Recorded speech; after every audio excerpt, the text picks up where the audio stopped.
جب مکہ میں اسلام پھیلنے لگا تو جہاں اور بہت سے لوگوں کو اس بات کی تکلیف تھی، وہاں سب سے بڑی تکلیف کو محسوس کرنے والا ابو جہل تھا، کیوں وہ مکے کا سردار تھا۔ ایک بندہ بھی اگر کفر چھوڑ کر مسلمانوں میں شامل ہو جاتا تو اس کی سرداری کا سب سے بڑا نقصان پہنچتا تھا کہ اس کی پارٹی کا ایک بندہ کم ہو گیا۔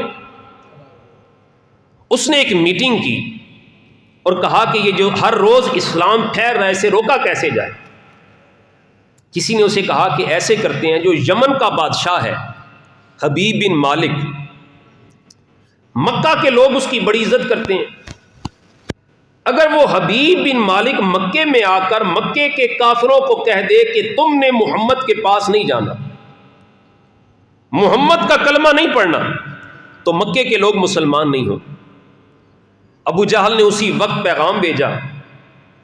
حبیب بن مالک نے جو ہی پیغام پایا، چونکہ اس نے بھی ابھی تک اسلام قبول نہیں کیا تھا اور وہ بھی یہ سمجھتا تھا کہ میں ٹھیک ہوں، وہ فوراً مکے میں آیا۔ جو ہی مکے میں پہنچا، ابو جہل نے اس کا استقبال کیا اور کہا کہ تمہیں پتہ ہے یہاں ایک نئے شخص نے نبوت کا دعویٰ کیا ہے، ایک نیا دین لے کر آیا ہے، ہمیں اور ہمارے آباء و اجداد کو غلط کہتا ہے، ہمارے بت خانوں کو شرک آڈا کہتا ہے، اور اس کے ساتھ ساتھ اس نے نبی پاک صلی اللہ علیہ وسلم کے بارے میں بہت ساری غلط باتیں حبیب بن مالک کے کانوں میں ڈالی۔ حبیب بن مالک اگرچہ ابھی مسلمان نہیں ہوا تھا لیکن ضدی نہیں تھا، بات ضد اور ہٹ درمی کے نقصانات کی ہو رہی ہے، ضدی نہیں تھا، ہٹ درم نہیں تھا۔ اس نے کہا ابو جہل جو کچھ تم نے اس کے بارے میں کہا وہ سارا کچھ میں نے سن لیا، اب ہمیں ایسا کرنا چاہیے کہ ہمیں اس کے پاس بھی جانا چاہیے جس نے نبوت کا دعویٰ کیا، اس سے بھی پوچھنا چاہیے کہ تمہارے اپنے خیالات کیا ہیں، اس کے خیالات بھی تو سننے چاہیے، پھر جا کے فیصلہ ہوگا کہ تم غلط ہو یا وہ غلط ہے۔ اور زندگی کا اصول بنا لیجئے۔ ہمارے ہاں کیا ہوتا ہے، مثال کے طور پر آپ سے کسی نے آ کے کہہ دیا کہ فلاں شخص ایسا ہے اور ایسا ہے، آپ اکیلے ہی بیٹھ کر اس کے بارے میں وہ ساری کی ساری رائے قائم کر لیتے کہ یہ جو کہہ رہا ہے یقیناً وہ ایسا ہی ہوگا۔ اسلام کہتا ہے نہیں، جس کے بارے میں تمہارے تک خبر پہنچی ہے کبھی اس کے پاس جا کر اس خبر کے بارے میں پوچھو تو صحیح، پھر تم نے رائے قائم کرنی ہے، پہلے نہیں کرنی۔ حبیب بن مالک نے بھی یہی کہا، اور پنچایت کا اصول بھی یہی ہے کہ آپ دونوں فریقین کی بات پوری تسلی سے سنیں پھر فیصلہ کریں۔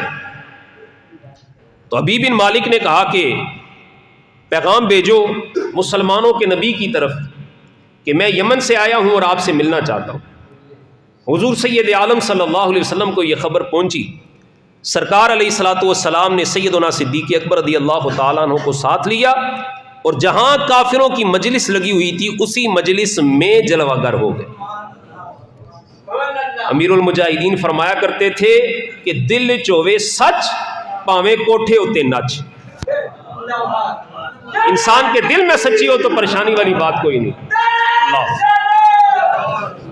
توجہ فرمائیے، حضور صلی اللہ علیہ وسلم کافروں کی مجلس میں تشریف لے گئے، کافروں نے دیکھا کہ حضور علیہ الصلوۃ والسلام یہاں تشریف لے آئے، ہکے بکے رہ گئے، کوئی بول نہ سکا۔ سرکار علیہ الصلوۃ والسلام نے یمن کے والی حبیب کو مخاطب کیا، کہا حبیب تم ہم سے ملنا چاہتے تھے، ہم خود آگے، بتاؤ کیا بات ہے۔ اس نے کہا کہ ہم نے سنا ہے کہ آپ نے نبوت کا دعویٰ کیا ہے۔ آپ نے فرمایا ہاں مجھے اللہ نے نبی بنا کے مبعوث فرمایا۔ کہا نبی کے لیے معجزہ ہوتا ہے، ہم بھی آپ سے معجزہ طلب کرتے ہیں۔ سرکار علیہ الصلوۃ والسلام نے فرمایا جو تمہاری خواہش، جو تمہاری طمع، جو تمہارا مطالبہ ہے، تمہاری خواہش کے مطابق میں ہر قسم کا معجزہ دکھانے کے لیے تیار ہوں، جو تم چاہتے ہو معجزہ مانگو۔ وہ کہنے لگا کہ ان کافروں کا یہ کہنا ہے، ابو جہل اور ان کی پارٹی، ان کا یہ کہنا ہے کہ آپ جادوگر ہیں، اور یہ بھی ہم سارے بات مانتے ہیں کہ جادو صرف زمین پہ چلتا ہے، آسمان پر نہیں چلتا، اس لیے آپ ہمیں کوئی آسمانی معجزہ دکھائیں۔ سرکار علیہ الصلوۃ والسلام نے کہا کیا معجزہ دکھاؤں، تم بتاؤ۔ انہوں نے کہا کہ ایسے کریں، رات کا وقت ہے، چاند چمک رہا ہے، اگر آپ اس چاند کے 2 ٹکڑے کر کے دکھا دے تو ہم مان جائیں گے آپ اللہ کے سچے نبی ہیں۔ حضور نے تمام کافروں کو مخاطب کیا، اگر میں چاند کے 2 ٹکڑے کر کے دکھا دوں تو مان جاؤ گا میں اللہ کا نبی ہوں؟ ابو جہل سب سے پہلے کھڑا ہوا، کہا میں سب سے پہلے مانوں گا۔ اچھا، اس نے کھڑا ہو کہ یہ کیوں کہا میں سب سے پہلے مانوں گا؟ اس لیے کہ وہ اسلام لانا چاہتا تھا؟ نہیں، اس کا خیال یہ تھا کہ اس کے پاس کوئی اختیار ہی نہیں ہے، یہ جو مسلمانوں کے نبی ہیں ان کے پاس کوئی اختیار نہیں ہے، یہ چاند کے 2 ٹکڑے نہیں کر سکتے، اس لیے کھڑا ہوا۔ پتہ چلا نبی کو بے اختیار سمجھنا یہ مسلمانوں کا نہیں، کافروں کا طریقہ ہے، یہ کافروں کا طریقہ ہے نبی کو بے اختیار سمجھنا۔ مسلمانوں کا عقیدہ کیا ہے؟ لا ورب العرش، جس کو جو ملا ان سے ملا، بٹتی ہے کونین میں نعمت رسول اللہ کی۔ کہا جو معجزہ مانگو گے، کہا پھر چاند کو 2 ٹکڑے کر دیں۔ سرکار علیہ الصلوۃ والسلام نے ان ساروں کو ساتھ لیا، کوہ صفا پہ جلوہ گر ہوئے، پہلے اللہ کی بارگاہ میں دعا کی، دعا کرنے کے بعد سرکار علیہ الصلوۃ والسلام نے شہادت کی انگلی چاند کی طرف کی، ادھر انگلی چاند کی طرف گئی، ادھر چاند کے 2 ٹکڑے ہو گئے، ایک ٹکڑا پہاڑ کے اس طرف، دوسرا ٹکڑا پہاڑ کے اس طرف۔ کتابوں میں آتا ہے وہ کافر آنکھیں ملنا شروع ہو گئے کہ کہیں ہم خواب تو نہیں دیکھ رہے، کہیں ہم نیند کی حالت میں نہیں ہیں۔ سرکار نے ان کافروں کو پھر مخاطب کر کے کہا، اے کافروں دیکھ لو چاند کے 2 ٹکڑے ہو گئے ہیں، اپنے وعدے کے مطابق اسلام لے کے آؤ۔ وہ کہنے لگے کہ اگر آپ نے چاند کے 2 ٹکڑے کیے ہیں، اگر یہ چاند کے 2 ٹکڑے ہونا آپ کا معجزہ ہے تو پھر اشارہ کر کے چاند کو ایک کر کے دکھائیں۔ اللہ نے جس محبوب کی انگلی میں چاند کے ٹکڑے کرنے کی طاقت رکھی تھی، اس کی انگلی میں چاند کو جوڑنے کی طاقت بھی رکھی ہوئی تھی۔ سرکار نے پھر اشارہ کیا، ٹوٹا ہوا چاند پھر ایک ہو گیا، ٹوٹا ہوا چاند پھر ایک ہو گیا۔ ایک یہودی شخص اسلام لے کر آیا، باقی کہنے لگے ہو سکتا ہے آپ نے ہم پہ جادو کر دیا ہو، دوسرے علاقوں کے قافلے جب مکے میں واپس آئیں گے ہم ان سے پوچھیں گے کہ چاند 2 ٹکڑے ہوا کہ نہ ہوا۔ اور جو قافلے ہوا کرتے تھے وہ رات کو سفر کرتے تھے، بیرون مکہ سے جتنے بھی قافلے مکہ میں ان دنوں واپس آئے، مکہ کے کافروں نے سب سے پوچھا کیا تم نے رات کے وقت چاند کے معاملے میں کوئی عجیب منظر دیکھا ہے؟ وہ سارے قافلے والے کہتے تھے ہم نے فلاں رات کو یہ دیکھا، پہلے چاند 2 ٹکڑے ہوا، پھر ٹکڑے ہوا چاند پھر سے جڑ گیا۔ حضور سید عالم صلی اللہ علیہ وسلم کو یہ اختیارات اللہ نے عطا فرمائے۔ اچھا، حضور نے چاند کے 2 ٹکڑے کس سے کیے؟ انگلی سے نہیں، انگلی کے اشارے سے۔ اشارہ کسے کہتے ہیں؟ ایک وہمی لکیر کو اشارہ کہتے ہیں۔ میں اگر کسی کی طرف انگلی کرتا ہوں، اس انگلی سے ایک وہمی لکیر جس کا کوئی وجود نہیں ہے، ایک وہمی لکیر نکلتی ہے، اسے کہتے ہیں اشارہ۔ سرکار نے چاند کی طرف اشارہ کیا، وہمی لکیر تھی، سرکار کی انگلی سے نکلنے والی وہمی لکیر نے چاند کے 2 ٹکڑے کر کے رکھ دیے۔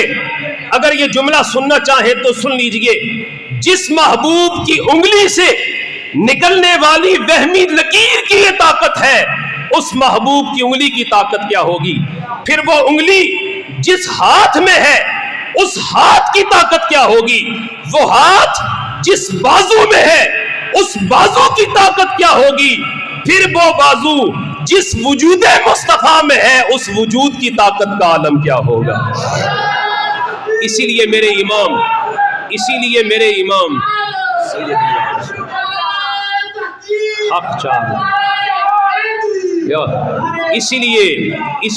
امام احمد رضا فرماتے ہیں، اللہ اکبر، امام اہل سنت امام احمد رضا فرماتے ہیں، سورج الٹے پاؤں پلٹے چاند اشارے سے ہو چاک۔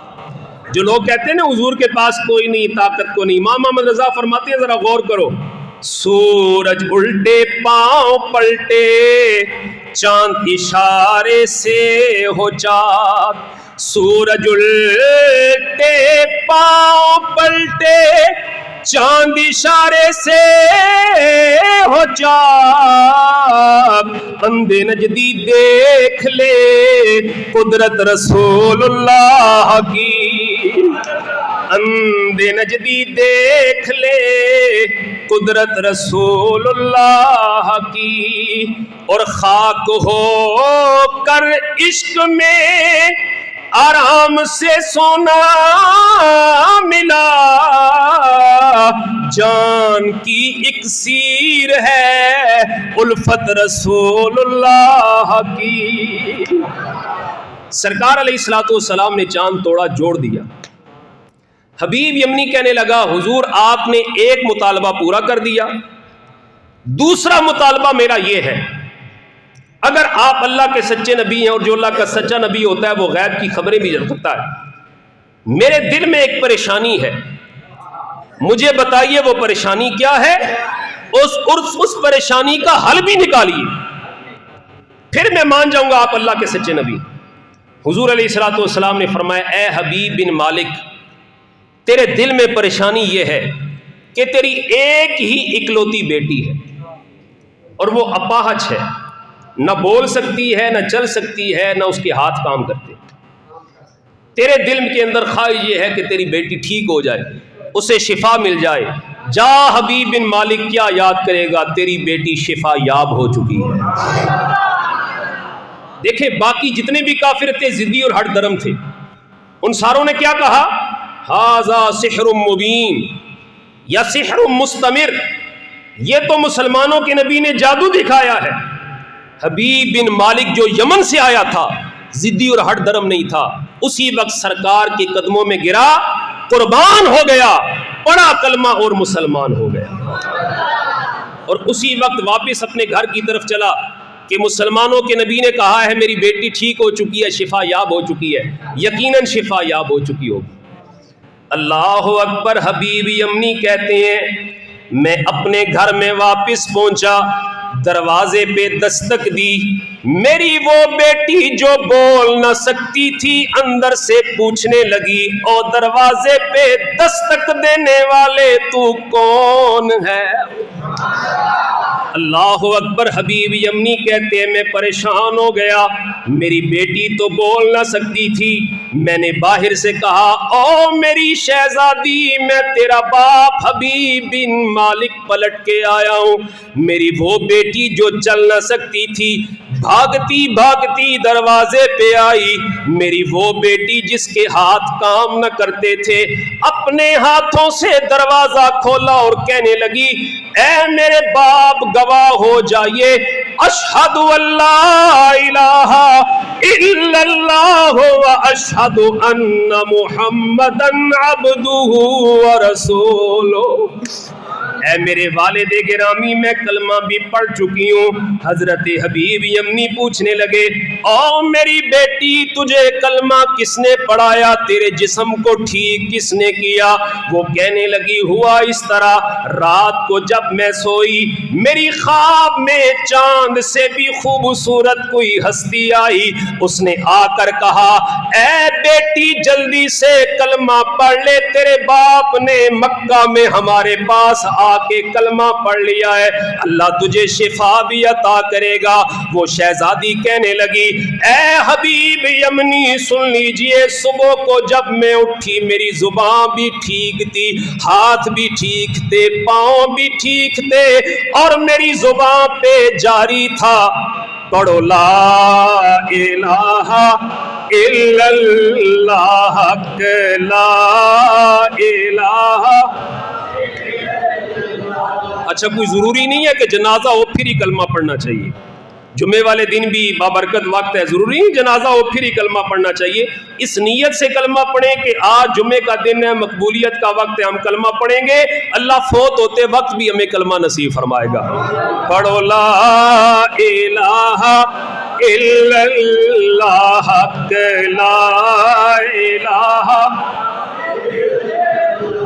احوال انہی سے جا کہنا، دل کے حالات احوال انہی سے جا کہنا کن سے؟ مدینے کے تاجدار سے، احوال انہی سے جا کہنا، کیوں؟ سنتا ہے خدا ان کا کہنا، سنتا ہے خدا ان کا کہنا، مکی مدنی کا کیا کہنا، پڑھو لا الہ الا اللہ کے لا۔ ایک شکل دکھائی جائے گی جب ہم فوت ہو جائیں گے، رشتہ دار برادری والے غسل دیں گے، کفن پہنائیں گے، قبر میں اکیلا چھوڑ کے آ جائیں گے، اس قبر میں تاجدار مدینہ تشریف لائیں گے، فرشتے پوچھیں گے ان کے بارے میں دنیا میں کیا کہا کرتا تھا۔ ایک شکل دکھائی جائے گی، ایک شکل دکھائی جائے گی، تصدیق کرائی جائے گی، تصدیق کرائی جائے گی، تقدیر بنائی جائے گی، پڑھو لا الہ اللہ حق لا